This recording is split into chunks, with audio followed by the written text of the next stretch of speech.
இந்த காணொளியில நான் காண்பிப்பது என்னுடைய சம்பந்தக்காரங்க. அவங்க வந்து என்னுடைய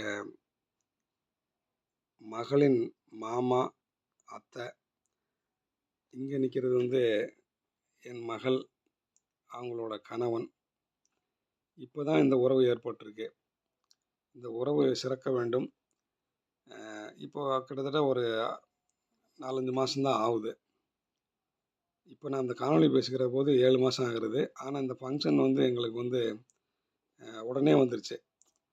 திருமணமான ஏன்னா மார்ச்சில் திருமணம் ஆகுது. எங்களுக்கு ஜூன் மாதம் இந்த ஃபங்க்ஷன் வருது. அப்போ இந்த ஃபங்க்ஷனில் வந்து அட்டெண்ட் பண்ணாங்க. எ ஏன்னா இவங்கள வந்து நான் வந்து ரொம்ப மதிக்கிறேன். ஏன்னா என்னோட மகளை அவங்களோட மகளா பாவிக்கக்கூடிய ஒரு வாய்ப்பு இருக்கும் என்று நான் எதிர்பார்க்கிறேன்.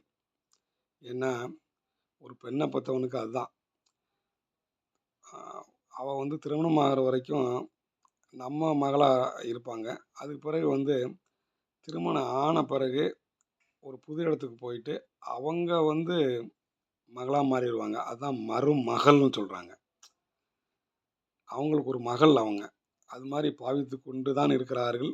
இன்னும் பாவித்து கொண்டு அவருடைய வாழ்வு சிறக்க இவங்க வந்து உதவி புரிவார்கள் என்று நான் நம்புகிறேன். எப்பயுமே கடவுள் வந்து